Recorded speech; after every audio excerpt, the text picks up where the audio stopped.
В студии был Андрей Гивко. Оставайтесь на радио Крым Реалии и слушайте утреннее ток-шоу с Павлом Новиковым.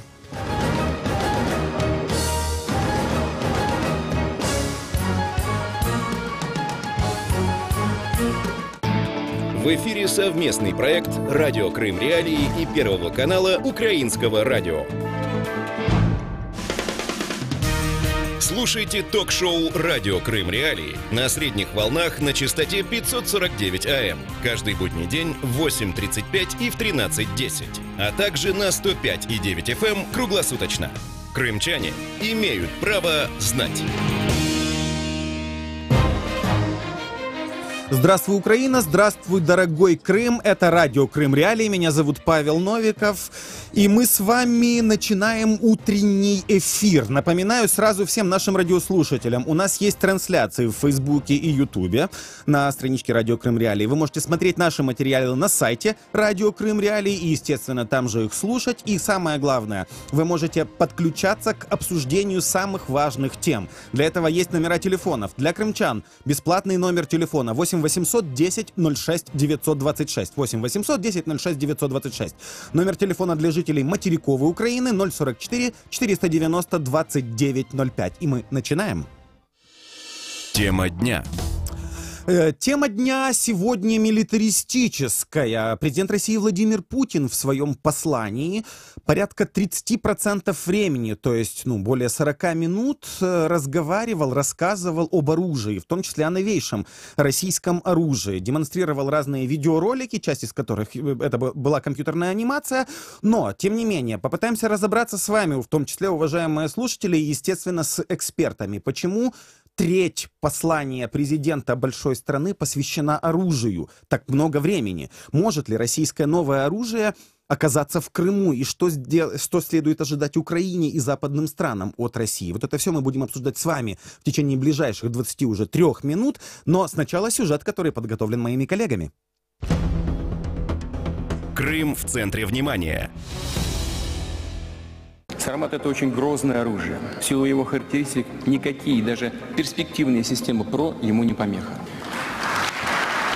Грозная и неуязвимая. Так президент России Владимир Путин презентовал новое оружие – ракетный комплекс с тяжелой межконтинентальной ракетой под названием «Сармат». Он придет на смену комплексу «Воевода». О всех преимуществах ядерной установки Путин рассказал 1 марта в послании Федеральному собранию. Российские депутаты и чиновники встретили презентацию бурными аплодисментами. Кроме того, Путин добавил, данным видом оружия российские разработчики не ограничились. Мы начали разработку таких новых видов стратегического оружия, которые вообще не используют баллистические траектории полета при движении к цели. А значит, и системы ПРО в борьбе с ними бесполезны и просто бессмысленны. Как вы понимаете, ничего подобного ни у кого в мире пока нет. Когда-нибудь, наверное, появится, но за это время наши ребята еще что-нибудь придумают. При весе свыше 200 тонн «Сармат» имеет короткий активный участок полета, что замедляет его перехват средствами противоракетной обороны. По словам Путина, «Сармат» может вооружаться большим количеством боеприпасов и атаковать цели как через Северный, так и через Южный полюс. Журналисты российской редакции «Радио Свобода» узнали мнение москвичей о том, зачем Путин решил рассказать о новых видах вооружения именно сейчас. Хочет кого-то напугать, но я надеюсь, что все-таки не жителей России, а жителей Америки, например. Просто так, как и все, что он делает, просто так. Потому что он может хвастаться оружием и все. По приколу, без мысли. Прикол, конечно.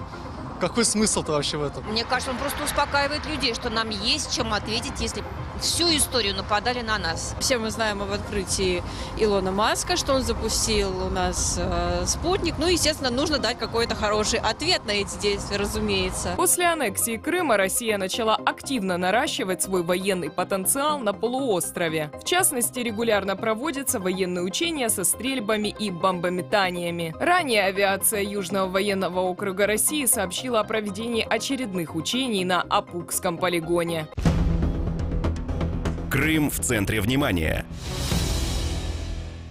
Крым в центре внимания, потому что сразу логично возникает вопрос, а окажется ли анонсированное президентом России Путиным новейшее, в том числе ядерное оружие, на территории Крымского полуострова?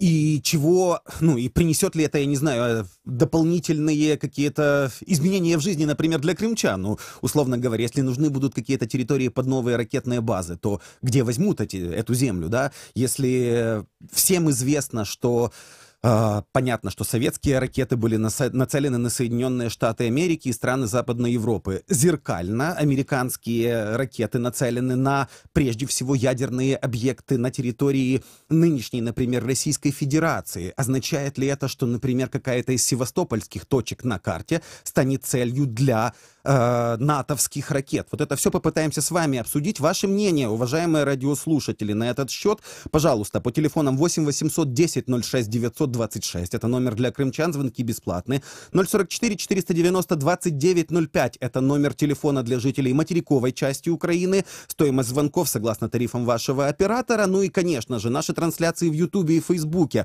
Сюда вы можете писать свои комментарии, и я самые интересные из них зачитаю. Говорим о том, насколько Крым может еще больше милитаризироваться. Вот такой вопрос у меня сейчас будет к Владиславу Селезневу, военному эксперту, который еще недавно был спикером Генштаба Вооруженных сил Украины. Владислав, здравствуйте. Доброе утро и вам. Скажите, пожалуйста, длинная речь Владимира Путина, президента Российской Федерации, посвященная новому, в том числе ядерному оружию. Зачем это сейчас, да, за 2 недели до выборов? И сразу второй вопрос, может ли это оружие оказаться в Крыму?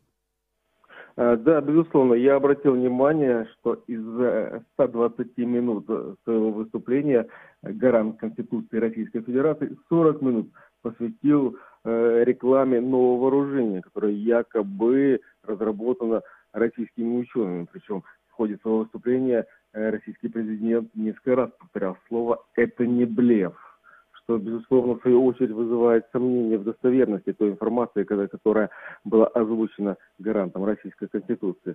Что касаемо вообще вооружения такого класса и способна ли она в ближайшее время передислоцироваться на территорию Крымского полуострова, то у меня это вызывает определенные сомнения, потому как помимо самих ракет необходимо создавать в тех или иных районах соответствующие средства инфраструктуры, которые могли бы обслуживать и обеспечить всем необходимым данные ракеты.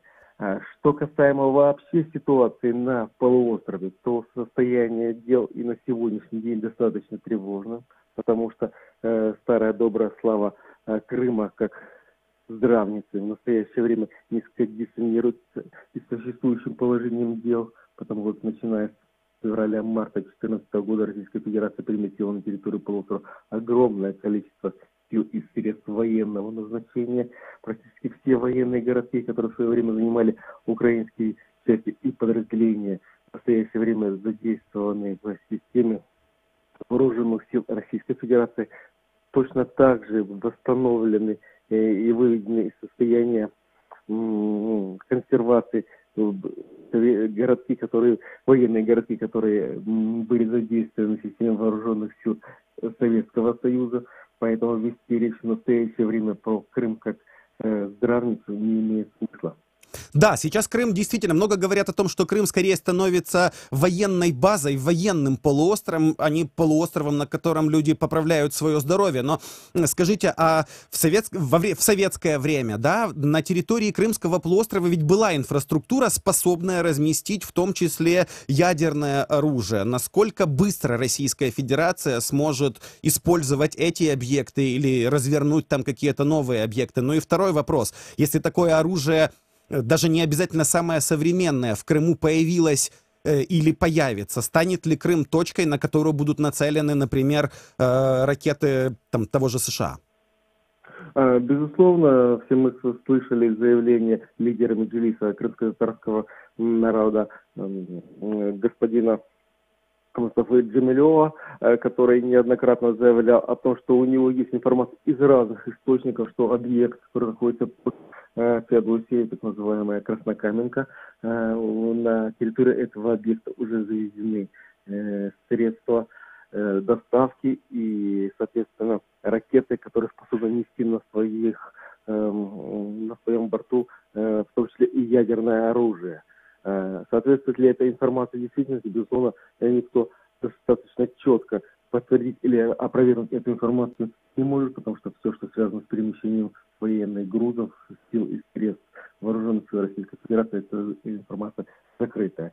Что касаемо паритетности в этом вопросе, в вопросе адекватного реагирования на любые угрозы, то это нормальная практика, и такая практика действовала и во времена Советского Союза, противостояние в 80-х, 80-х годах, когда на ядерные объекты и точки, где находились ядерные ракеты Советского Союза, на эти точки были направлены ракеты, базированные как на территории Соединенных Штатов Америки, так и на территории тех баз США, которые дислоцировались на территории Европы. Если можно, останьтесь, пожалуйста, на линии. У нас есть звонок из Крыма. Возможно, у нашего респондента есть к вам вопрос. Здравствуйте, представьтесь, пожалуйста, задавайте свой вопрос нашему эксперту. Добрый день, да. Здравствуйте. Я с Крыма. Так. С Симферополя. Вопрос у меня такой. Вы понимаете, вот вы говорите, что это самое. Во-первых, мы гордимся тем, что у нас есть такое оружие. Ни на кого нападать Россия никогда не будет этим оружием. А защититься мы всегда защитимся. Я вас понял. Спасибо большое. Владислав, прокомментируйте, пожалуйста, зачем размещать ядерное оружие в том числе, или там в перспективе быть готовым его разместить, если мы нападать не собираемся и вообще гордимся этим самым оружием? Достаточно спорное заявление, хотя бы в контексте событий последних 2 десятилетий. Несложно посчитать, сколько военных конфликтов было проведено на нашей планете с участием Российской Федерации. И если мы начнем отчет от обратного, то 2014 год – это агрессия Российской Федерации против суверенного государства Украины. 2008 год – это агрессия Российской Федерации против Грузии. Поэтому заявлять о том, что Российская Федерация миролюбивая страна, которая ни на кого не собирается нападать, это не совсем корректно. Не совсем корректно. У нас мало времени, еще один звонок примем от нашего крымского респондента. Добрый день, представьтесь, пожалуйста, задавайте свой вопрос. Доброе утро. Зовут меня Алексей, я житель Симферополя. Я хотел бы не вопрос задать, а мнение высказать. Что Путин своим партнерам на Западе на доступном им языке высказал, так как они только язык силы понимают, это дикие обезьяны американцы, им только дубинкой по голове надо бить. Я думаю, такую интерпретацию они поймут. Такую интерпретацию они поймут. Спасибо за ваше мнение. Владислав Селезнев, военный эксперт, до недавно спикер Генштаба Вооруженных сил Украины, отвечает на этот вопрос. Как вы считаете, действительно ли американцы, как сказал наш респондент, понимают только язык силы и угроз?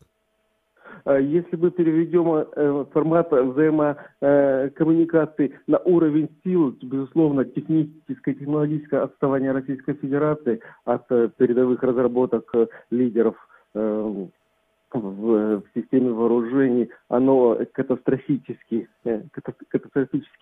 отстает. И недавние события, которые случились в Сирии, когда произошло, пожалуй, впервые в современной истории вооруженное столкновение между частями подразделениями Российской Федерации и Соединенных Штатов Америки, совершенно четко показало технологическое превосходство западной коалиции по сравнению с силами, средствами и возможностями Российской Федерации. Поэтому хорошо, но так может быть тогда как раз и важно было показать, что вот такое суперсовременное оружие, скорее всего, есть у Российской Федерации, и уж тогда Запад подумает, прежде чем даже обычными вооружениями вступать в вооруженный контакт с, даже с теми частями или, не знаю, соединениями, которых Россия не признает. В этом контексте мне понравился комментарий представителей Пентагона и представителей Государственного департамента США, которые абсолютно спокойно заявили: мы знаем о том, какие силы и средства в настоящее время разрабатываются Российской Федерацией, и мы готовы к любому варианту развития ситуации. Мы готовы к любому варианту развития ситуации. Спасибо большое. Владислав Селезнев, военный эксперт, бывший спикер Генштаба Вооруженных сил Украины, был с нами на связи. А я напоминаю, уважаемые радиослушатели, это радио Крым Реалии. Меня зовут Павел Новиков. Обсуждаем сейчас, может ли появиться анонсированное президентом России Путиным новейшее российское вооружение на территории Крымского полуострова и что это принесет гражданам Крыма. Мы продолжим через пару секунд. Слушайте нас на средних волнах 549 АМ в 8:35 и 13:10, а также на 105,9 FM круглосуточно. Еще раз напоминаю номера телефонов. 8 800 10 06 926, номер телефона для крымчан, 044 490 29 05, номер телефона для жителей материковой части Украины. У нас есть еще один звонок из Крыма, мы вас слушаем, представьтесь, пожалуйста. Та що ж ти, блядь, з Крима, алло? Доброго ранку. Алло? Да, слушаем вас. Просто отойдите от радиоприемника и говорите в телефон. Алло, добрий день. Здравствуйте. Це я, да? Да, только не слушайте приемник, слушайте меня вот из трубки. Ні, я не слушаю, Василь Дмитрович. Я дивився це виступи цього Путіна, да, і дивився на зал. Зал такої радості хлопав, но були і умні люди, які сумом на це дивилися і розуміли, що оті ракети, які він ставить, вони не знищать не тільки когось, а й себе, перше. І друге, що стоїть американцям поставити у Херсоні пушку, оту 45-ку воєнну, і знищить цей комплекс. І замість того, щоб підняти економіку, покращити життя цих росіян, він їх заспокоює, щоб відвлекти отої злидньої нищити, яка є у Росії, як то кажуть, на глубинке, а глубинка починається за 100 кілометрів від Москви. И все, то просто авторитет, а никто его не боится, понимаете? Хорошо, я вас понял, спасибо большое вам за ваше мнение. А еще у нас есть на связи Александр Матвеевич Гольц, российский военный обозреватель. Александр, здравствуйте, спасибо, что нашли время с нами пообщаться. Здравствуйте. Скажите, пожалуйста, вот сама столь объемная презентация новейших разработок в области вооружения во время послания Федеральному собранию. Это какой-то знак для экономики, я не знаю, для политики, для западного мира, для российских граждан? Или зачем настолько много Путин говорил об оружии? Это, безусловно, знак всему тому, что вы перечислили. Это знак экономики и социальному развитию страны, поскольку вот все, что говорилось во второй части, 100% перечеркивает все, что говорилось в первой. Так не получается. Либо пушки, либо масло. Это знак Западу, безусловно, поскольку более или менее понятно, что выход американцев из договора ПРО 16 лет назад, заметьте, 16 лет назад, оставил глубокую душевную травму у Владимира Владимировича Путина, который, ведь в чем для Путина, как мне кажется, ценность договора по ПРО? Это уникальный документ, который фиксировал, что Америка равна России, что есть на свете страна, которая может уничтожить Америку, и Америка с этим согласна. Вот о чем договор по ПРО. И вот когда американцы вышли из него, Владимир Владимирович Путин почувствовал себя страшно униженным. И он поминает этот договор, опять-таки 16 лет прошло. Мы заключили 2 новых договора о стратегических вооружениях. Но это вот свербит. И вот это вылезло наружу.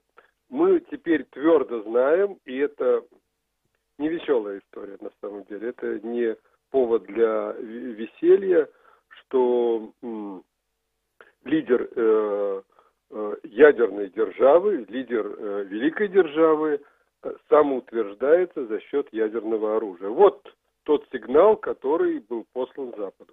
Насколько вероятно появление такого оружия или подобного оружия на территории Крымского полуострова? Стоит ли по этому поводу что-то думать крымчанам?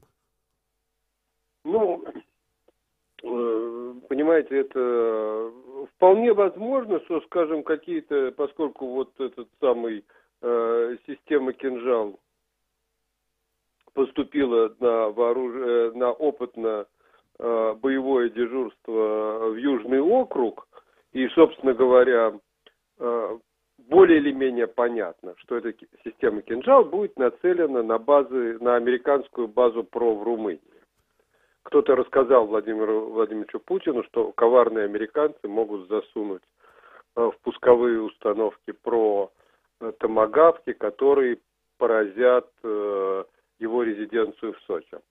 Вот. В этой логике, конечно, МиГ-31 с этой ракетой, гиперзвуковой ракетой «Лидер», может появиться в Крыму. Другого как-то я не вижу.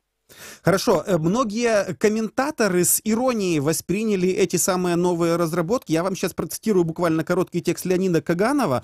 Он пишет следующее. «Крылатая ракета из отборной фанеры государственного образца с ядерным рупором на борту является новейшим средством доставки боевой информации о себе в любую воображаемую точку планеты. Ракета способна повышать скорость звука до 20 раз, что успешно компенсируется его низкой разборчивостью» и так далее. То есть он очень сильно иронизирует, вероятно, сомневаясь в том, что даже те характеристики нового оружия, которые были заявлены, скорее всего, еще не дошли до, например, я не знаю, там, промышленного использования или даже испытаний. И заканчивает он свой текст так. «На сегодняшний день Россия единственная в мире страна, где производится вооружение, способное с демонстрационного стенда дать интервью о собственной мощи». Вот насколько такая ирония допустима, или на самом деле это могут быть очень серьезные разработки, которые действительно ставят мир в необходимость, как-то приспосабливаться или что-то ответное изобретать?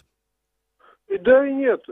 Скорее всего, когда мы говорим о вот этих новых боеголовках «Авангард», которые, в общем-то, совершенно бесполезны, поскольку американцы не собираются защищаться от российских ракет своей системой ПРО. Но тем не менее, вот эти гиперзвуковые боеголовки «Авангард» и эта система «Лидер», по-моему, похоже, они находятся в более или менее высокой степени готовности. На самом деле смеяться совершенно нечему, потому что вне зависимости от того, блеф это или нет, ловкая это пропаганда или нет, по определению генеральные штабы западных стран обречены воспринимать это всерьез. Обречены воспринимать это всерьез. Побудьте, пожалуйста, еще минуту на линии. У нас есть звонок из Крыма. И, возможно, у нашего респондента есть к вам вопрос. Слушаем вас. Представьтесь, пожалуйста. Доброе утро. Алло, добрый день. Да, говорите. Доброе утро. Это из Крыма Владимир. У меня к вам и вот экспертам встречный вопрос. Значит, если бюджет НАТО в 4 раза выше, больше, чем вооруженные силы России, если бюджет военный США в 20 раз выше, чем у России, значит, армии России, что остается делать России? Что остается делать России? Я вас понял. Александр, к вам вопрос. Действительно, бюджеты несопоставимы, ну и тут мнение нашего радиослушателя, надо же что-то делать. Что делать России? Это ровно, он воспроизводит ровно старый анекдот. Вот цены на водку повысили, папа, ты теперь будешь меньше пить, нет, это ты будешь меньше есть. Вот и все. То есть деньги на оборону найдутся все равно, а найдутся ли деньги на пенсии, еще посмотрим. Я правильно вас понял? Да, совершенно верно. Спасибо вам за ваш комментарий. Я напомню, с нами на связи был Александр Гольц, российский военный обозреватель. Рассуждали сейчас с вами, в том числе, уважаемые радиослушатели, какие последствия для Крымского полуострова, для жителей Крымского полуострова может нести анонсированное Владимиром Путиным, президентом Российской Федерации, новое очень современное оружие, которое разработано российскими учеными. Получили несколько звонков от вас, уважаемые радиослушатели, и вот, например, и эксперты наши, например, Александр Гольц сказал, что, скорее всего, с учетом разницы в бюджетах между вооруженными силами Российской Федерации и, например, странами НАТО, скорее всего, в приоритете будут вооруженные силы. Второй его тезис состоит в том, что даже независимо от того, насколько анонсированное вооружение является, точнее, анонс самого этого вооружения является пиаром, пропагандой или правдой, независимо от этого, генштабы западных стран, прежде всего Соединенных Штатов Америки и стран НАТО, будут вынуждены принимать это во внимание. Напоминаю еще раз номера телефонов 044 490 2905. Это номер телефона для жителей материковой Украины. 8 800 10 06 926. Это номер телефона для жителей Крымского полуострова. Вы нам можете звонить, вы нам можете писать в наших трансляциях в Фейсбуке и Ютубе. И мы вернемся к вам буквально через несколько секунд. Это Радио Крым Реалии. Меня зовут Павел Новиков, и мы вернемся к вам со следующей темой.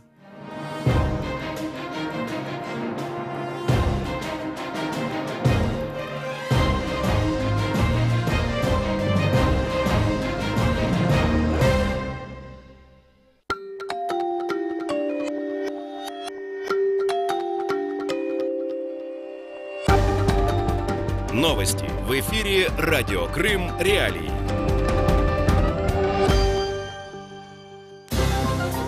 Доброе утро, в студии Андрей Гевков в этом выпуске. Милитаризация России и Крыма не помешает деоккупации Чубаров. Словаки простились с убитым журналистом. На Ксению Собчак напали, далее подробно. Подконтрольное России Министерство финансов Крыма за первые 2 месяца 2018 года выделило на социально-культурную сферу 7,8 миллиарда рублей. Об этом сообщает пресс-служба российского ведомства. По словам подконтрольного Кремлю министра финансов Крыма Ирины Кивика, больше всего бюджетных средств выделили на финансирование Российского министерства образования Крыма. Размещение России на территории аннексированного Крыма современных систем вооружения, в том числе зенитных ракетных комплексов противовоздушной обороны С-400 «Триумф», не помешает процессу деоккупации Крыма. Об этом заявил глава Меджлиса Рифат Чубаров 4 марта в эфире 112 канала. Що стосується до Криму, можемо тут не сумніватися в тому, що вони його наповнювали всім сучасним озброєнням, які сьогодні у Росії є. Мовляв, створює такі перешкоди, які не можна подолати щодо деокупації Криму. Я би так не став би говорити, бо на Росію зараз йде тиск по всіх напрямах. І так було з Радянським Союзом. Замдиректора Офиса НАТО в Украине Ан Кристин Брегн выразила обеспокоенность в связи с милитаризацией Крыма и расширением российского военного присутствия в регионе Черного моря. Словакию охватил политический кризис из-за убийства журналиста-расследователя, который писал о связи между властью и пресловутой итальянской мафиозной группировкой Дрангета. 2 марта 1000 людей вышли на митинг в память об убитом Яне Куцяке и его подруге Мартине Кушніровій. Це показує, наскільки далеко все зайшло в Словаччині. Свідчить про зв'язки із мафією та корупцією. Я думаю, що цьому має настати кінець. Це вже останній рубіж. Акции были запланированы примерно в 25 городах страны, в том числе и в столице Братиславе. Вместе с фотографиями журналиста демонстранты в Братиславе держали в руках баннеры с надписями «Долой мафия из моей страны», «Атака на журналистов», «Нападение на нас всех» и другие. Кандидат в президенты Ксения Собчак заявляет, что в Москве на нее напал неизвестный. Как сообщают российские СМИ, инцидент произошел на выходе из Петровского путевого дворца, где проходило празднование дня рождения Михаила Горбачева. Позже Собчак сообщила, что удалось выяснить имя нападавшего. Им оказался Алан Дзутьев. И о погоде в Крыму сейчас -4, в Чангаре, в Новоалексеевке 5 градусов ниже 0. В студии был Андрей Гевко. Оставайтесь на Радио Крым Реалии.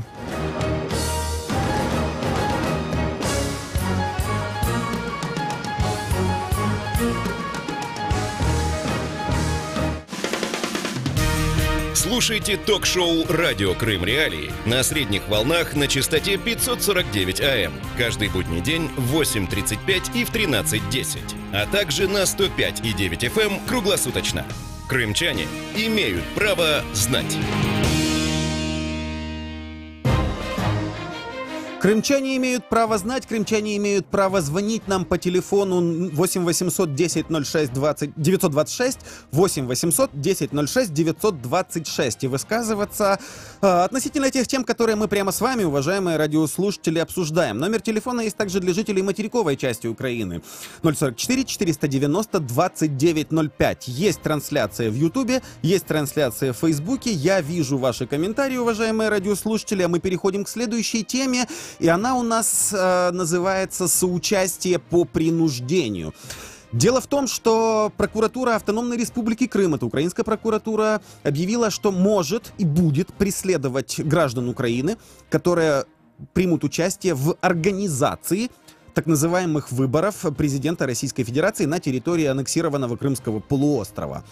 Это заявление прозвучало, тем не менее, скорее всего, выборы на территории Крыма состоятся. Это означает, что гражданину, который пришел и просто проголосовал, на самом деле ничего не будет, а вот людям, которые будут задействованы или уже задействованы в организации этих самых выборов, членам избирательных комиссий в том числе, в принципе, в перспективе грозит наказание, в том числе уголовное наказание. Зачем вовлекают граждан Украины, да, многие из них получили уже и российские паспорта, к организации выборов на территории Крыма? Должны ли нести ответственность члены крымских избирательных комиссий?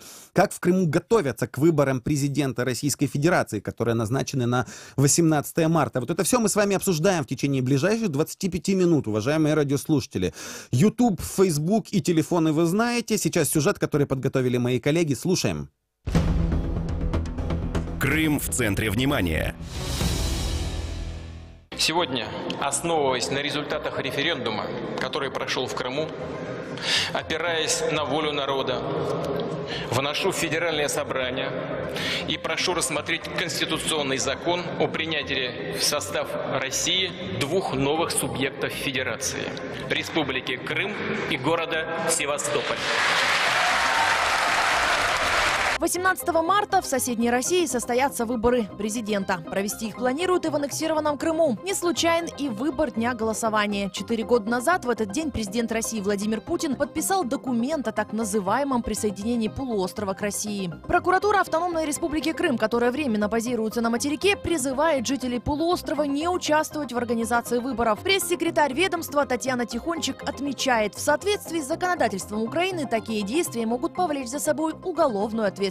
Она также сообщила, украинская прокуратура готова начать досудебное расследование по обращению Комитета избирателей Украины. Ранее организация попросила надзорное ведомство привлечь к ответственности членов избирательных комиссий в Крыму, которые содействуют организации незаконных выборов на полуострове. Речь идет о нескольких тысяч человек. Некоторых крымчан также запугивают с целью обеспечить явку на выборах. Активист крымско-татарского национального движения Нариман Джилял рассказывает о ситуации в Белогорском районе Крыма. Там неизвестные проводили опрос населения об участии или неучастии людей в выборах. По словам Джиляла, тех, кто признавался в своем нежелании голосовать, запугивали увольнением с работы или лишением социального обеспечения. К выборам президента России допустили 8 кандидатов. Среди них Владимир Путин, который участвует в качестве самовыдвиженца, журналистка Ксения Собчак, лидер партии ЛДПР Владимир Жириновский, выдвиженец от партии «Яблоко» Григорий Явлинский, кандидат от коммунистов Павел Грудинин. Ранее в Бюро по демократическим институтам и правам человека ОБСЕ отказались отправлять своих наблюдателей на избирательные участки Крыма. А президент Украины Петр Порошенко призвал мировую общественность не признавать результаты голосования на полуострове.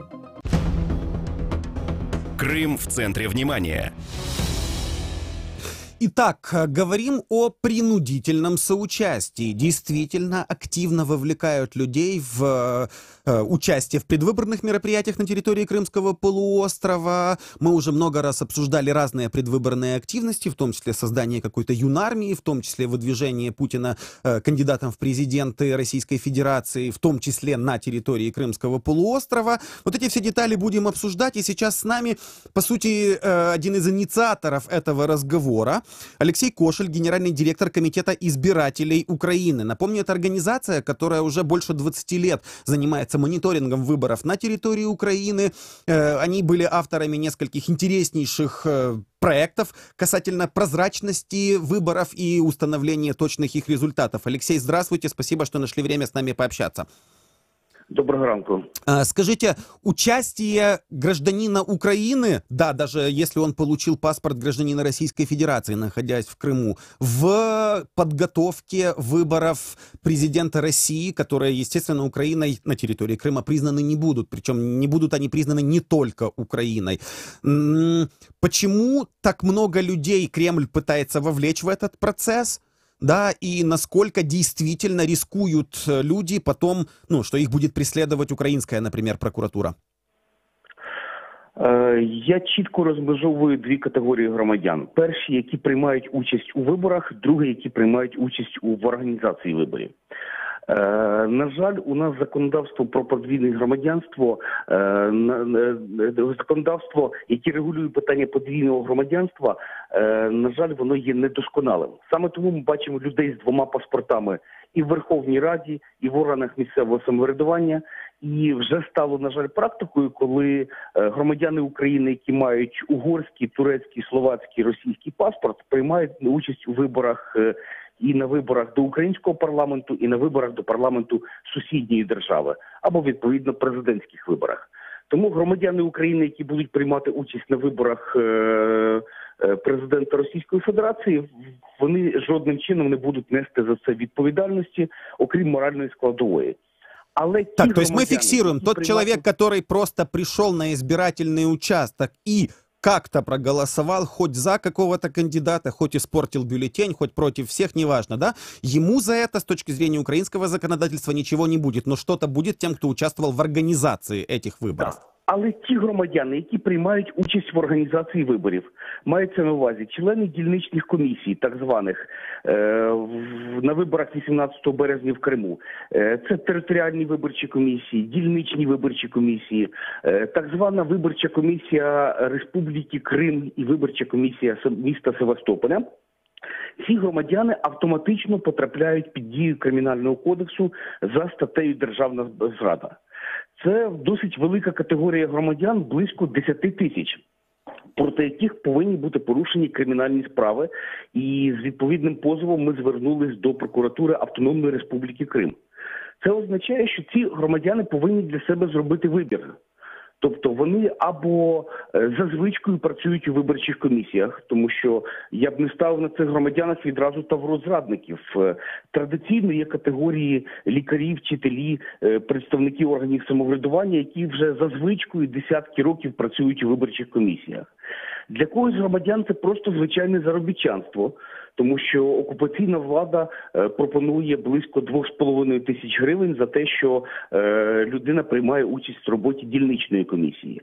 Але ці громадяни повинні знати, що в такому разі їх чекає відповідальність. Це означає, що вони не зможуть їхати на територію України, там, скажімо, за дешевими продуктами, не зможуть отримати біометричний паспорт.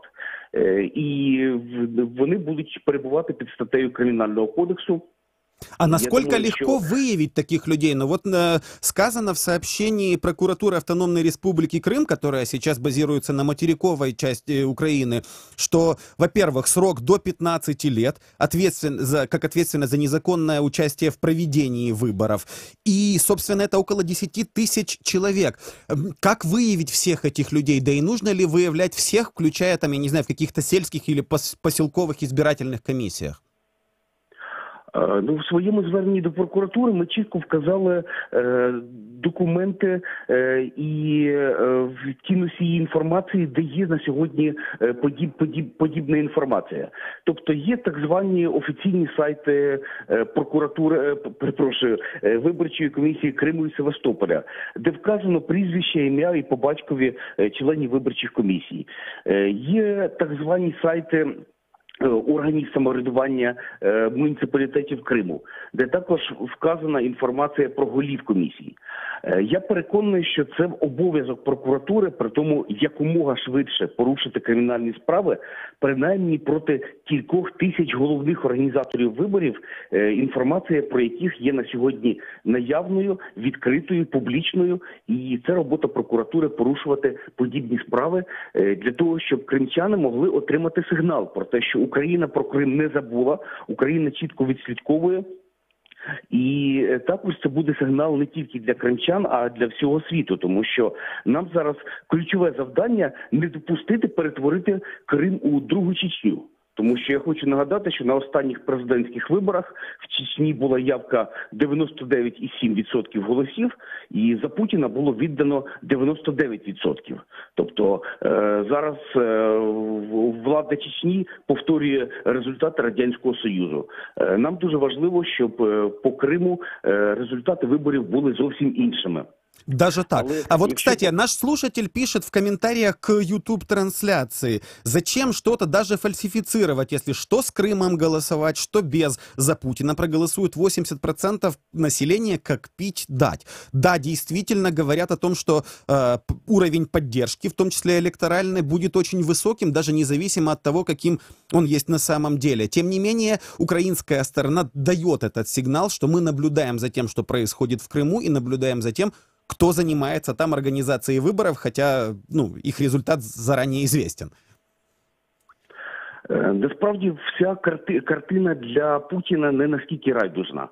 Якщо подивитись на дані останніх соціологічних опитувань станом на грудень 2017 року, от ми, скажімо, базуємося на опитуванні Левада-Центр. Це одна із небагатьох залишків соціологічних структур у Росії.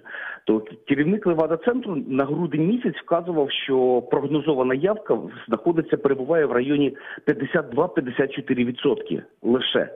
Це вкрай низький показник. Після цього в Росії була оголошена кампанія по бойкоту виборів. Після цього, скажімо, меджліс кримсько-татарського народу звертався до кримчан не приймати участь у виборах і бойкотувати вибори. Тому реальна явка в Криму фактично мала б бути нижче, аніж 50%. А загалом по Росії явка теж є достатньо проблематичною. Тому зараз реально в Росії велика паніка, і влада робить все можливе для того, щоб штучно наростити явку.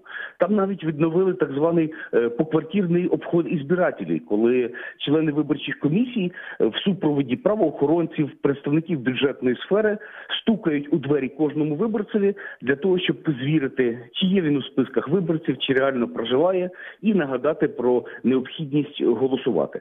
Тому ми очікуємо, що в Криму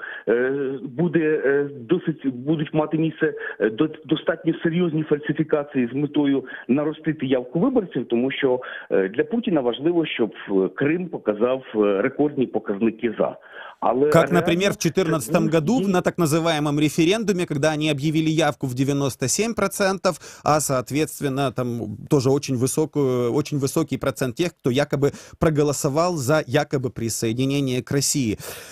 Спасибо вам большое за комментарий. Алексей Кошель, генеральный директор Комитета избирателей Украины, был с нами на связи. Напоминаю, Комитет избирателей Украины инициировал процедуру возбуждения уголовного дела против тех, кто будет участвовать в организации выборов президента Российской Федерации на территории аннексированного Крымского полуострова. Мы с вами услышимся еще через несколько секунд, и у нас будет уже следующий спикер. Важные события, спорные заявления, последние новости, горячие темы. Все это в прямом эфире с 8 до 11. В эфире самого крымского в мире радио. Радио Крым Реалии. Радио Крым Реалии. Меня зовут Павел Новиков. Обсуждаем тему, которую мы назвали «Соучастие по принуждению». Итак, люди должны, многие просто много лет этим занимались, или, например, они бюджетники, соответственно, не сильно свободны в своем выборе. Тем не менее, по разным причинам люди вынуждены участвовать в организации выборов 18 марта. Много символизма в числе 18 здесь. Смотрите, выборы назначены на 18 марта. Да, это тот же день, в который 4 года назад Путин подписал документ о якобы присоединении Крыма к Российской Федерации. 18 миллиардов рублей выделено на проведение выборов президента России. 18 лет находится Путин у власти. И, соответственно, в этот раз пойдут голосовать люди, которые уже родились при правлении Владимира Путина. Вот им исполняется 18, и они становятся избирателями. Крымско-татарский активист Нариман Джилял с нами на связи. Здравствуйте, Нариман. Доброе утро. Ну вот сказано, что первое, будет судебное преследование тех, кто участвует в организации выборов президента России на территории аннексированного Крымского полуострова. Но есть вторая часть. Да, действительно ширится идея о бойкоте этих самых выборов, и отдельную позицию занимает крымско-татарский народ. Насколько из-за этой самой отдельной позиции, я не знаю, подвергаются преследованиям крымские татары, живущие на полуострове, насколько их стараются вовлечь именно что в избирательные комиссии, например, и сделать точно так же соучастниками по принуждению? Да, действительно, есть отдельное внимание к крымским татарам по ряду причин. Мы недавно разговаривали с моим другом и задавались вопросом. В принципе, если такой огромный процент явки и голосования «за» был на так называемом референдуме в 2014 году, для чего, в принципе, власти нужны крымские татары, которые по их подсчетам составляют от 10 до 12%. Да, можно было бы, в принципе, обойтись без них, раз такая колоссальная поддержка у президента Путина, вернее, у кандидата Путина и так далее. Но, тем не менее, крымских татар в Крыму в покое не оставляют, и мы предполагаем по ряду причин, потому что крымско-татарская тема за 4 года приобрела достаточно серьезное внимание и в Украине, и на международной площадке, в силу того, что крымские татары именно как коренной народ в целом, как некое консолидированное сообщество, высказались в 2014 году и в последующие годы против так называемого присоединения. И уже и на референдуме, и на 2 выборах в 2014 и 2016 году фактически бойкотировали эти политические процессы. И сегодня крайне важно для Кремля продемонстрировать участие и голосование на выборах.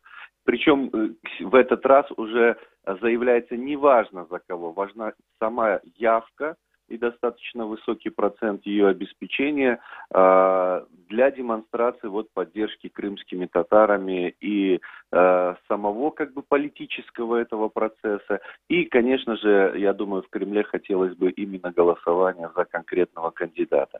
Ну и второй момент – это то, что те из наших соотечественников, которые в 2014 году вошли в такую тесную коллаборацию, да, сознательную, я сказал бы, коллаборацию с крымской и кремлевской властью, они заинтересованы в привлечении крымских татар для того, чтобы продемонстрировать свой некий якобы авторитет, свое влияние на крымских татар и свою способность привести их на избирательные участки, потому что все эти 4 года они не смогли не добиться реального авторитета, не продемонстрировать хотя бы такой виртуальный авторитет Кремлю и, соответственно, доказать некую свою полезность власти и так далее, и так далее. Поэтому под таким двойным, скажем, давлением находятся наши соотечественники. И нужно сказать, что, опять-таки, вы уже говорили, что участники или работники бюджетной сферы, это понятное дело, очень сложно всем приходится, вне зависимости от национальности. Их просто в принудительном порядке принуждают участвовать в выборах и так далее. И мы, как активисты, это понимаем, но призываем их, если даже они непосредственно под каким-то принуждением идут, то не тянуть на избирательные участки членов своих семей и так далее, оставить лучше их дома, заниматься домашними делами, то есть все-таки небольшой процент людей, которые пойдут. Мы понимаем, 4 года – это достаточно длительный срок, чтобы поддаться влиянию. Хорошо, но получается тогда, что те люди, которые, например, будут вовлечены в том числе против своей воли в организацию избирательного процесса, являются потенциальными заключенными с точки зрения украинского законодательства, потому что прокуратура Автономной Республики Крым уже готовит иски, Комитет избирателей Украины выступил инициатором, и, по сути, человеку может угрожать до 10, а то и до 15 лет лишения свободы за такое, вынужденное соучастие. Что вы говорите своим согражданам, что вы говорите людям, как им поступать, какую рекомендацию вы даете? И будете ли вы, например, отстаивать права тех, кто действительно вовлечен против своей воли? Да, действительно, главная наша задача состоит в чем? Мы демократическая структура, и поэтому угрожать, принуждать к чему-то людей не будем и никогда этого не делали. Наша задача сегодня довести до ведома, то есть проинформировать людей о том, что их шаги сегодня, чем бы они ни были мотивированы, собственным выбором или принуждением, могут для них обернуться впоследствии уголовным преследованием. Это наша главная задача, и мы просто объясняем людям, чтобы они смогли осознанно сделать выбор. Пострадать возможно сегодня, и даже не так сильно, или пострадать завтра. Моя личная позиция вообще заключается в том, что я людям стараюсь объяснить, что если сегодня будут одиночки, которые найдут в себе силы не соглашаться с этим принуждением, которое абсолютно противозаконно сегодня. То есть человека не могут увольнять за то, что он там не пользуется, не идет на выборы и так далее, потому что никаких санкций за это нет. Что если это одиночный случай, то человека легко принудить, легко наказать и так далее, и так далее. Если же это будет масса людей, которые скажут, нет, мы не согласны с подобным принуждением, то власти ничего не смогут поделать, потому что с массами бороться, с массовым С массами протестом, бороться очень сложно. Нариман, останьтесь, пожалуйста, на линии. У нас есть звонок из Крыма. Возможно, у нашего респондента есть вопрос к вам или какое-нибудь свое мнение. Доброе утро. Представьтесь, пожалуйста, задавайте свой вопрос или высказывайте мнение. Доброе утро. Здравствуйте, доброе утро. Я тоже звоню из Крыма, я работаю за рубежом. Бываю в Крыму иногда. Знаете, то, что я наблюдаю сейчас в Крыму, это полное безобразие, это полное мракобесие, это непонятно что творится с моей родиной. Я такой же, как и Нариман Джелял. Я тоже крымский татарин. Нариман Джелял, салям алейкум. Радио Свобода, вам тоже здравствуйте. Салям алейкум.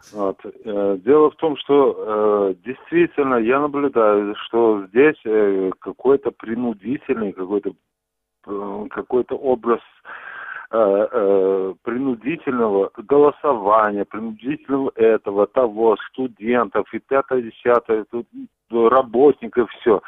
Я не знаю, как мои соотечественники к этому отнесутся. Я, конечно, всех так же, как и Нариман Джелял говорил, он мой друг, и я говорю всегда держать свою, пожалуйста, позицию. Всем крымчанам. Здесь много крымских татар. Основная поддержка и основная, в общем-то, костяк своей родины. И здесь есть и украинцы, не надо и о них забывать, которые бьют о Крыме, о свободе Крыме и о украинском Крыме ничем не менее. И это нужно обязательно. Это нужно обязательно слышать. Спасибо вам большое. Нариман Джелял все еще с нами на связи. Собственно, комментировать высказывание нашего респондента сложно, потому что он не просто вас поддержал, а еще и сказал, что он ваш друг. Как вы считаете, к какому результату придут вот эти самые выборы? То есть будут ли люди, я не знаю, наказаны за участие в организации этих выборов? Будут ли реальные уголовные дела и будут ли реальные посадки потом? Вы знаете... Я думаю, что если сказали букву А, нужно говорить и букву Б. Я думаю, что Украина должна четко фиксировать весь избирательный процесс, который происходит в Крыму сегодня, вплоть до его окончания, как и любые другие процессы, которые нарушают законодательство Украины. Я не сторонник того, чтобы потом люди массово преследовались. Очень сложно будет, конечно, отделить принудительные действия людей от непринудительных, но осуществить проверку и выявить тех сознательных людей, которые оказывали давление. И их уже привлекать к ответственности. Извините, у нас очень мало времени. Нариман Джелял, крымско-татарский активист, был у нас на связи. Роман Шахматенко, украинский юрист, специалист по международному праву, сейчас подключается к нашему разговору. Роман, здравствуйте. Сразу к вам вопрос. Реально ли привлечь до 10 тысяч человек к уголовной ответственности за организацию так называемых выборов президента России в Крыму? Давайте сразу расставим точки над «и», о чем вообще идет речь, да, то есть, в рамках чего их стоит или можно, в принципе, привлекать к уголовной ответственности. В нашем уголовном кодексе существует 2 статьи, которые фактически наказывают в том числе за коллаборационизм. Это статья 111, это государственная измена, и 258, финансирование терроризма. Дело в том, что проблема со статьей 111 государственная измена, что переход на сторону врага считается таким, когда есть военный конфликт, либо военный стан.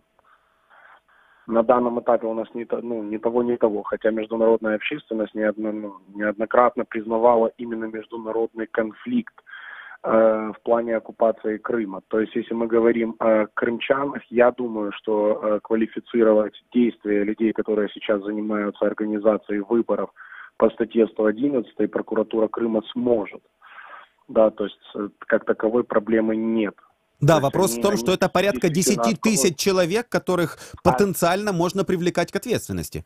Да, а как же было с военными, 14 тысяч военных, которые ушли на сторону врага, которые перешли служить в российскую армию, по факту?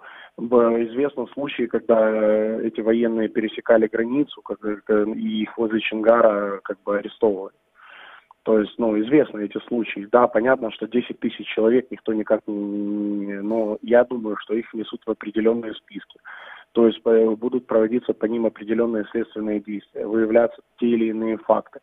Но вряд ли все 10 тысяч окажутся за решеткой. Извините, у нас заканчивается время. Спасибо вам за комментарий. Очень коротко получилось. Идея ваша понятна. Роман Шахматенко, украинский юрист, специалист по международному праву, был у нас на связи. Говорили сегодня о вынужденном участии в организации выборов президента России на территории аннексированного Крыма. Услышимся через несколько секунд. Это Радио Крым Реалии.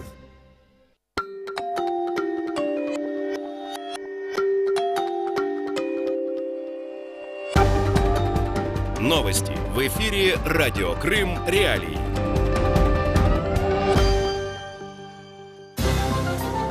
Доброе утро, в студии Андрей Гевков в этом выпуске.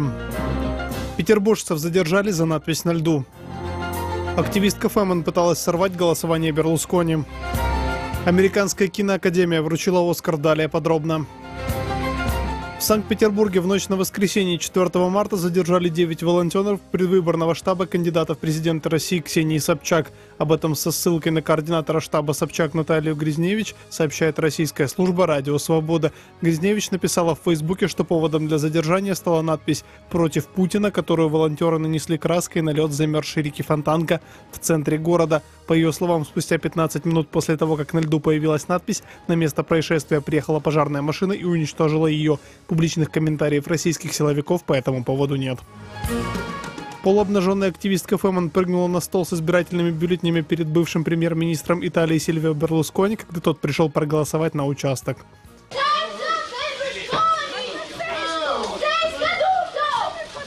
Во время акции девушка выкрикивала «Берлускони, время вышло». На груди у нее была такая же надпись. Охранники тут же сняли девушку со стола и вывели из зала. Берлускони удалось проголосовать.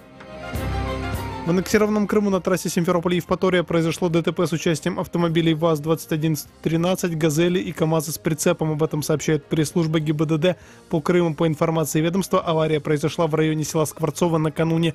В результате 28-летнего водителя автомобиля ВАЗ доставили в городскую больницу САК с различными телесными повреждениями. Американская киноакадемия вручила премию «Оскар» в нескольких номинациях, передает «Униан». Лучшим фильмом 2017 года признана лента «Форма воды» режиссера Гильермо Дель Торо. В номинации «Лучший актер» победу одержал Гэри Олдман за роль Уинстона Черчилля в фильме «Темные времена». Лучшей актрисой признана Фрэнсис Макдорманд за роль в фильме «Три билборда на границе Эббинга», штат Миссури. Лучшим режиссером стал Гильермо Дель Торо за «Форму воды». Лучшим полнометражным документальным фильмом признана картина «Икар» режиссера Брайана Фогеля. Фильм рассказывает о допинге в российском спорте. Спасатели обнаружили черные ящики разбившегося самолета авиакомпании Azman Airlines. Об этом сообщает Радио Свобода со ссылкой на иранские СМИ. Цитирую: «Ящики, которые записывали параметры полета и разговоры в кабине пилотов, передали следствию», сообщил представитель гражданской авиации Ирана Реза Джафарадзе новостному агентству ИРНА. В результате катастрофы погибли 65 человек. И о погоде. В Крыму сейчас -3, на Чонгаре, в Новоалексеевке -4. В студии был Андрей Гевко. Оставайтесь на Радио Крым Реалии.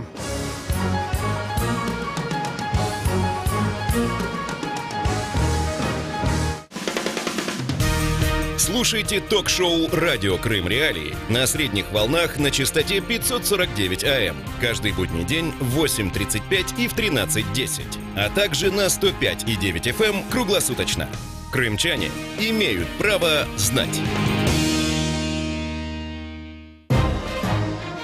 В эфире радио Крым Реалии. Меня зовут Павел Новиков. Еще раз напоминаю вам номера телефонов 8 800 1006 926. Это номер телефона для жителей Крымского полуострова. Звонки сюда бесплатные. Номер телефона для жителей материковой части Украины 044 490 2905. Звонки согласно тарифам вашего оператора. И мы переходим к следующей теме. Как это она у нас называется? Арест на упреждение. Крымские силовики пытаются душить даже самые безобидные акции. Например, в Симферополе запретили акцию под названием «Крым. Россия». Вот об этом всем будем говорить сейчас с вами, в том числе, уважаемые слушатели, а также подключать, естественно, к нашему разговору экспертов. Есть трансляция в Ютубе, есть трансляция в Фейсбуке. Вы там очень активны. Спасибо большое, вижу ваши комментарии. Но сначала сюжет, который подготовили мои коллеги. Слушаем. Крым в центре внимания. Предугадать и обезвредить. Желающим организовать митинги в аннексированном Крыму становится все тяжелее это сделать. 26 февраля представитель объединения анархисты Севастополя Алексей Шостакович рассказал о намерениях провести в городе акцию под названием «Пост президента. Атавизм монархии». Идея мероприятия – бойкот предстоящих выборов президента России. 1 марта активисты уведомили о запланированной акции городские власти. В тот же день в Севастополе состоялись обыски и допросы левых активистов. Двоих из них, Шостаковича и Ивана Маркова, арестовали на 10 суток. Кроме того, российские силовики обыскали дом симферопольского активиста Дмитрия Кисиева. В итоге изъяли технику и телефоны. Кисиев известен как организатор митингов в поддержку оппозиционера Алексея Навального. Также в Крыму задержали участников группы Pussy Riot, которые собирались провести на полуострове акцию в поддержку украинского режиссера Олега Сенцова. Из-за оказанного давления выйти на одиночный пикет удалось только одной из участниц – Марии Алехиной. Запретили сотрудники полиции и проведение одиночного пикета атаману крымского казачества Сергею Акимову. Он вышел с протестом под здание подконтрольной России прокуратуры Крыма после отказа симферопольских властей согласовать митинг «Владимир Путин, президент России». Акимов записал видеоролик, где рассказал о причине отказа. У нас написано в уведомлении: проведение публичного мероприятия в форме митинга на указанном месте, указанное вами время, представляется возможным в связи с тем, что на ту же дату, место и время ранее подано уведомление иной организации и запланировано на том же месте мероприятие, проведение которое согласовано в установленном порядке. Мы всегда дожидаемся, когда приходят первые сотрудники в администрацию, и практически там 2, 3, 5 минут 10-го отдаем. То есть перед нами никогда не бывает людей. Но вот такой отказ, что якобы здесь кто-то перед нами заранее. Позже, по данным активиста, управление МВД России по Симферополю возбудило в отношении Акимова дело об административном правонарушении. Крым в центре внимания. Крым в центре внимания. Итак, людям запрещают проведение акций с названием «Крым. Россия». Сама по себе активность силовиков на территории аннексированного Крымского полуострова уже не один раз становилась темой наших разговоров, в том числе в моих программах, в программах моих коллег, потому что даже многие правозащитники, юристы и адвокаты отмечают, что казалось бы, если Российская Федерация считает Крымский полуостров частью своей территории, то и система права должна применяться та же. Но нет, само правоприменение на территории Крымского полуострова отличается, например, от такого же правоприменения того же российского права, например, в городе Москве. Илья Большедворов, российский общественник, представитель Крымского антикоррупционного комитета с вами на связи. Илья, здравствуйте.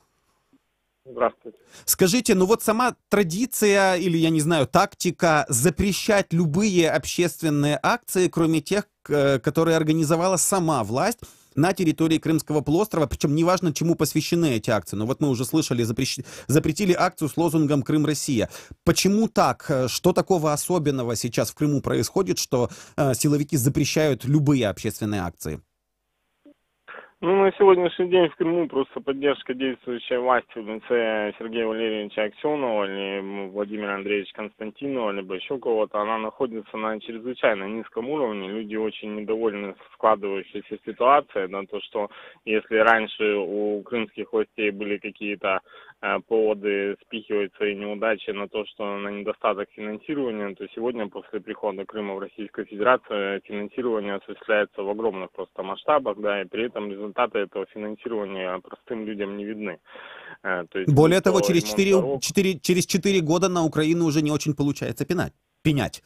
Да. То есть 4 года прошло, за это время очень много якобы сделано, да, то есть проведены масштабные ремонтные работы дорог, реконструкции парков, еще что-то, но все это ведет не к положительному какому-то результату, а только к ухудшению ситуации. То есть если дорогу ремонтируют, она через год уже начинает разваливаться, заработные платы работников образования практически не растут, да, если растут, то за счет технического персонала, например, одним увеличивают, вторым вырезают, наоборот.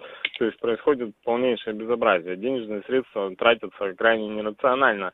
Если в Симферополе строится кукольный театр за миллиард, он уже всем оскомину набил, да, то при этом поликлиники, какие-нибудь больницы, еще что-то находятся в плачевном состоянии, потихонечку ремонт идет, но это не те темпы, которые можно было бы при существующем финансировании осуществлять. То есть, по сути, вы считаете, что назначенные Кремлем руководители, нынешние руководители Крыма просто боятся общественной активности, потому что не хотят слышать критику о своих действиях? Они просто, да, даже те люди, которые поддерживают Россию, президента и всех остальных, они как бы, если придут на мероприятие, организованное властями именно Крыма, стихийно, да, то это неизвестно, чем может для тех же властей Крыма закончиться, потому что поэтому и собирают на только публичные мероприятия, организованные властью, людей, которые более или менее подконтрольны, это работники образования, работники медицины и там, сотрудники, допустим, завода «Фиолент», как это было недавно вот на площади Ленина организовано. В связи с этим на митинге, посвященному присоединению к Российской Федерации, было максимум 1500 человек, а заявлена была численность 10 тысяч якобы там в средствах массовой информации лояльных Совету министров Республики Крым была информация распространена, что было 10 тысяч человек. 10 тысяч бы собрались бы, вполне может быть, но это были бы не те люди, которые нужны именно Сергею Валерьевичу Аксенову или Владимиру Андреевичу Константинову. Хорошо, как вы считаете, вот запрет, такой постоянный запрет на проведение этих самых массовых мероприятий или даже одиночных мероприятий, он снизится после 18 марта, когда пройдут выборы президента Российской Федерации? Или нет, эта традиция, по-вашему, будет продолжаться и дальше? Очень маловероятно, что это изменится. Конечно, выборы накладывают дополнительную психологическую нагрузку на власть, да, нужно понимать, что проблемы-то никуда не денутся после выборов президента. Если изменений каких-то тут у нас все крымчане ждут, что вдруг неожиданно настанут какие-то изменения, да, я на это мало надеюсь, мало ли что. То есть, если каких-то кадровых перестановок не будет в нашем правительстве Республики Крым, то я думаю, что ситуация мало изменится, потому что люди крайне недовольны. Люди крайне недовольны. Илья, скажите, пожалуйста, насколько легко вам, находясь в Крыму сейчас, заниматься антикоррупционной деятельностью? Вы председатель Крымского антикоррупционного комитета. Не поступают ли вам угрозы? С кем вы сталкиваетесь? С какими сложностями вы сталкиваетесь?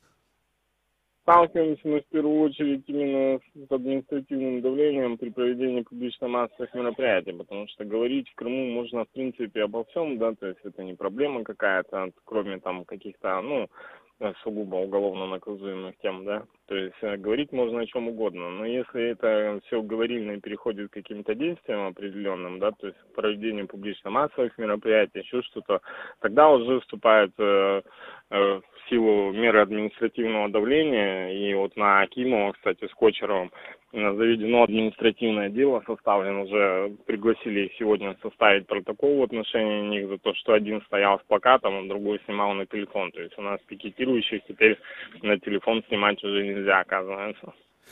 Ясно, спасибо вам большое. Уголовные дела возбуждаются. Вот у нас Фазил Ибраимов, наиболее активный участник поляны протеста Стрелкова, на него возбуждено уголовное дело. По постановлению я читал, там абсолютная ерунда, никаких вещественных доказательств нет, только показания 4 якобы потерпевших и 2 якобы свидетелей. То есть вот этого достаточно для того, чтобы человека посадили в СИЗО. Понятно, спасибо вам большое, спасибо, что нашли время с нами пообщаться. Илья Большедворов, российский общественник и председатель Крымского антикоррупционного комитета, с нами на связи был. Говорим сейчас с вами, уважаемые радиослушатели, в том числе на радио Крым Реалии, о том, что в Крыму очень часто запрещают любые массовые акции, в том числе те, которые в заявке обозначаются как Крым, Россия. Игорь Панюта, севастопольский активист, сейчас с нами на связи. Игорь, здравствуйте. Добрый день всем, кто меня слышит.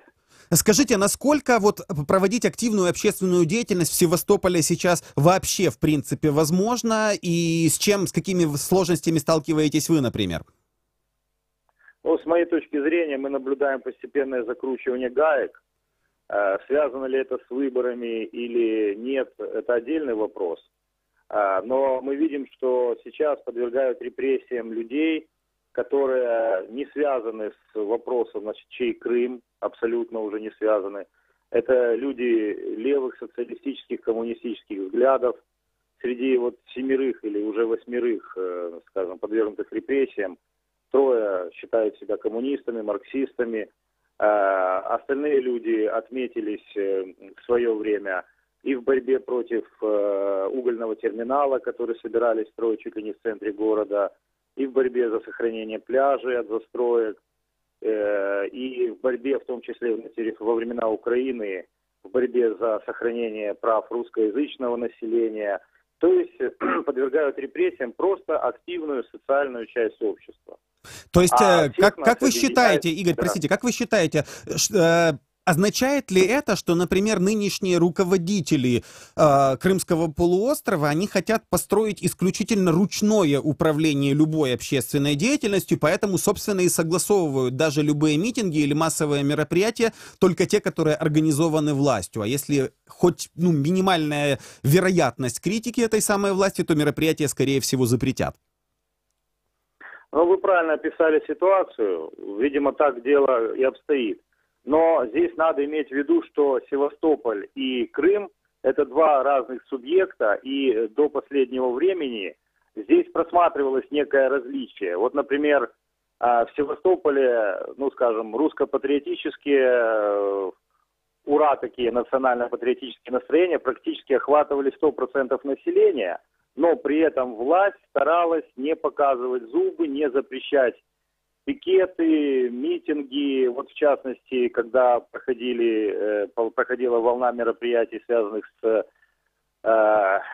движением вот «Димон, не воруй», да, Навального, да, у нас здесь удалось провести одиночные пикеты.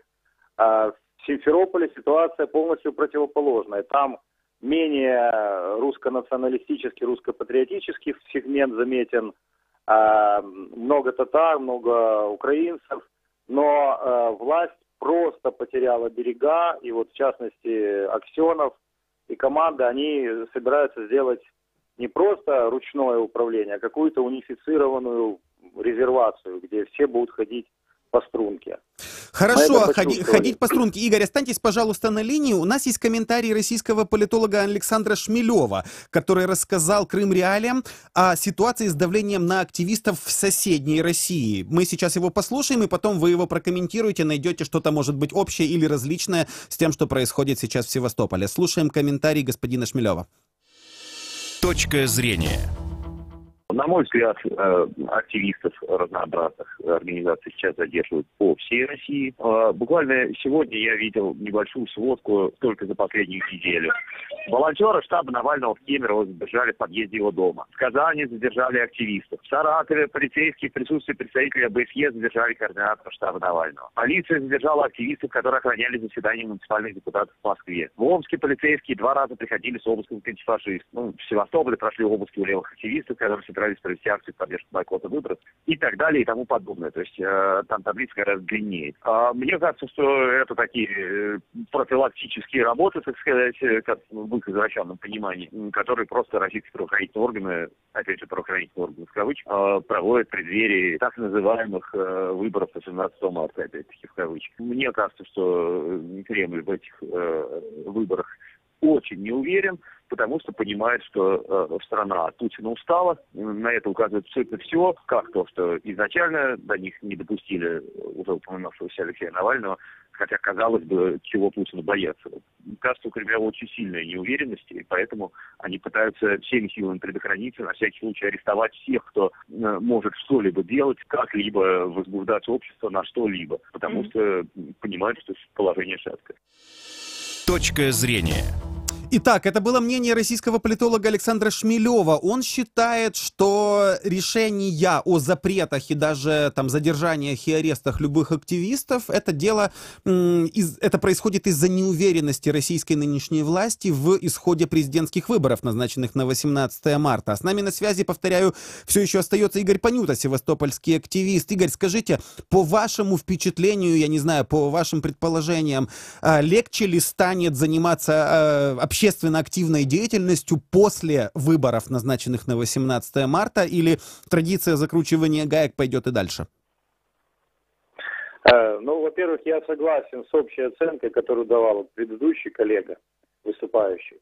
Да, власть не уверена в исходах выборов, но я бы хотел как бы внести свою лепту в эту оценку ситуации. Значит, скорее всего, власть не просто не уверена в оценках, в результатах выборов. Мы понимаем, видимо, кто будет лидером на ближайшие 6 лет. Видимо, мы являемся свидетелями вот каких-то внутренних, глубоких расхождений в самой государственно-политической элите. Мы не знаем этих подковерных, этой подковерной борьбы, но до нас доходят вот такие волны косвенные, в лице истерических действий правоохранительных органов. Так что дело скорее не в результатах выборов, а в том, что власть не знает, что будет делать после них. Это первое. Второе. Я думаю, что все-таки легкое раскручивание гаек после выборов произойдет. Вот. Но вопрос, насколько это будет сильное раскручивание, насколько долгое. Да? Если все-таки мое предположение верно и внутри правящей элиты России нарастает напряжение, то, скорее всего, после легкого потепления гайки будут продолжать закручиваться. А что касается действий правоохранительных органов, то вот сейчас вот здравомыслящий человек со стороны наблюдающий, он видит, что они просто занимаются подрывной деятельностью, подрывной антигосударственной деятельностью. Потому что один экстремист, который, ну не экстремист, а радикал, анархист, которого обвинили в экстремизме, дал абсолютно, так сказать, малозаметный пост. И сейчас стараниями правоохранительных органов уже тысячи людей знают об этом человеке, десятки людей втянуты как поддерживающие этого человека. Да? То есть власть раздувает скандалы совершенно на ровном месте, и это признак крайней неуверенности элиты не в выборах, а в себе самих в будущем. Ну, то есть, по вашему мнению, происходит некое движение, брожение и конфликтная ситуация, как это часто говорят в прессе, между башнями Кремля, и, соответственно, от того, кто в этой подковерной даже схватке победит, вот тот и будет потом диктовать условия, и только после этого станет понятно, что делать. Я правильно вас понял? Да, мне это слово «башни Кремля» знакомо мало, но, в принципе, в истории так было всегда, когда элита начинала выяснять отношения между собой, наступали очень интересные времена и революционная ситуация. Возьмем ли мы Россию, там, Европу и так далее. То есть что-то происходит наверху. Что-то происходит наверху. Спасибо большое. Севастопольский активист Игорь Панюта был с нами на связи. По его мнению, ситуация с массовыми или, скажем так, частыми запретами любых общественных акций и массовых акций на территории аннексированного Крымского полуострова и, соответственно, города Севастополя может послабиться после проведения так называемых президентских выборов, то есть после 18 марта. Обсуждаем с вами, уважаемые радиослушатели, почему крымские и севастопольские силовики запрещают любые общественные акции, в том числе, например, как в Симферополе запретили акцию под названием «Крым-Россия». С нами на связи Вадим Карасев, украинский политолог. Обсудим с ним, насколько возможны общественные, не знаю, движения в Крыму сейчас. Вадим, здравствуйте, спасибо, что нашли время с нами пообщаться. Доброе утро.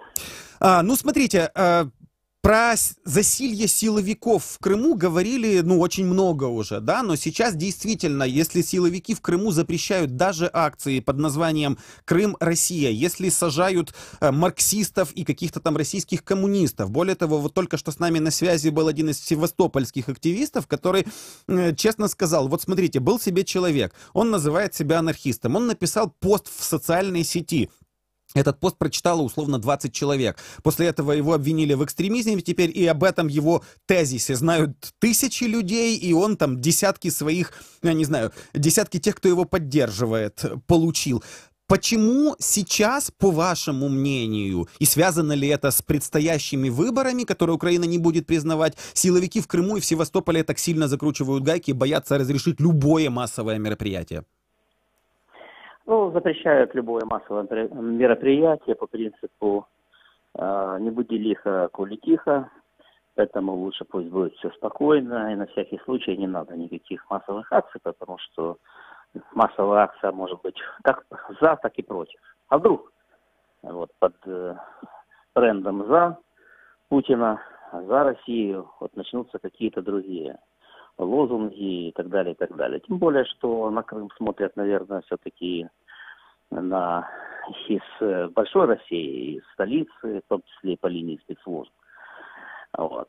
Поэтому понимаю, что ситуация сложная, что эйфория как бы ушла от аннексии Крыма. Понимаете, тут тоже на это надо посмотреть. Если боятся, если вот такие перестраховки, значит, эйфории нет. Значит, прекрасно понимают, что вот этого эйфории, энтузиазма, который был там в 2014 году в некоторой части, как тех, кто приветствовал незаконную аннексию Крыма, вот его уже нету. Вот это первое, конечно же, выборы. Это второй момент, это вторая причина, потому что, ну, не случайно же все-таки выбран день голосования для того, чтобы подчеркнуть, так сказать, заслугу главного кандидата, заслугу в кавычках.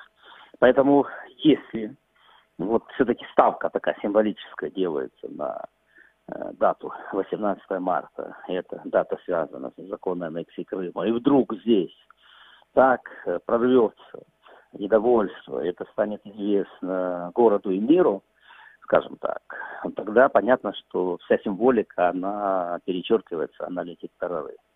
Кстати, извините, что перебиваю вас, но вот мне показался интересным такой символизм числа 18, которое сейчас вкладывают. Да, 18 марта, дата подписания Путиным документа о так называемом присоединении Крыма. 18 миллиардов рублей выделено на эти самые выборы. 18 марта, день выборов. 18 лет Путину власти. 18 лет исполняется тем, кто уже родился при Путине и в первый раз пойдет голосовать. Насколько этот символизм может сработать? Или это уже просто поиски, я не знаю, хоть каких-то мистических, я не знаю, связей, чтобы хоть как-то увязать идею этих самых выборов? Да, это такая мистическая, символическая нумерология. Так что действительно. Ну, я думаю, что тут как бы несколько таких совпадений вот в этой нумерологии. Но главное, мы давайте все-таки то, что выборы назначены на 18 марта и на Крым, вот такая электоральная, скажем так, ставка символическая, это безусловно. Тут не нужно никакие искать мистическую нумерологию, тут политическая нумерология, а не мистическая. Ну и последнее, вот, все-таки местные власти тут тоже усердствуют, так и, разумеется, переусердствуют, потому что если будет или низкая явка, или явка ниже плановой, так, либо будут какие-то эксцессы, вот, накануне дня голосования, последней недели, либо в день голосования, либо после, то понятно, что расплата в виде, скажем так, увольнения, заменах и так далее, замене руководства Крыма, она последует незамедлительно. Тем более, что очень много в Москве чувствую недовольны тем, что происходит в Крыму, потому что считают, что Крым намного искреннее и намного лучше должен был подготовиться к выборам и поддержать действующую власть на вот этих выборах 18 марта. В начале этого блока мы связывались с одним из общественников из Симферополя, Ильей Большедворовым, и он сказал, что, по его мнению, именно крымские руководители так боятся хоть чего-то незапланированного, и поэтому разрешаются в Крыму только акции, которые санкционированы, а скорее проводятся самой властью. И именно поэтому, например, там в одну из дат совсем на днях, да, анонсировали 10 тысяч человек в память о так называемом присоединении присоединении Крыма к России. В реальности получилось 1500 человек, потому что даже пропустили туда только лояльных. Насколько вот это закручивание гаек и страх местной власти может действительно привести к переформатированию руководства, нынешнего руководства Крыма?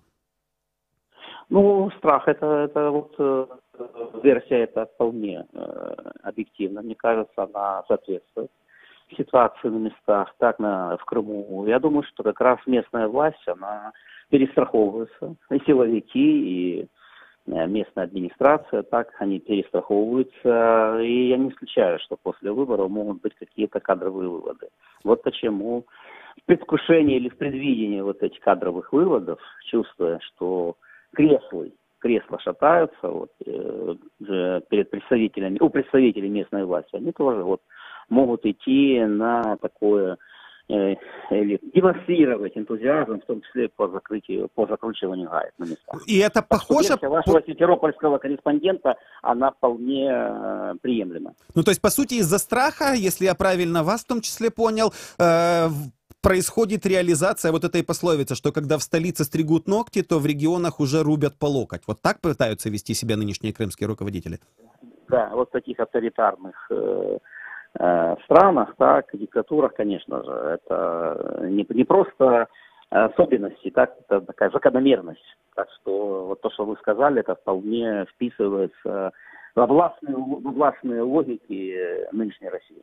Спасибо большое. Вадим Карасев, украинский политолог, был с нами на связи. Напоминаю, уважаемые радиослушатели, обсуждали с вами особенности нынешнего периода на территории Крымского полуострова. Там сейчас запрещают даже акции, в которых участвуют лояльные к России граждане. Меня зовут Павел Новиков, это радио Крым Реалии. Мы с вами обязательно услышимся. Пока-пока.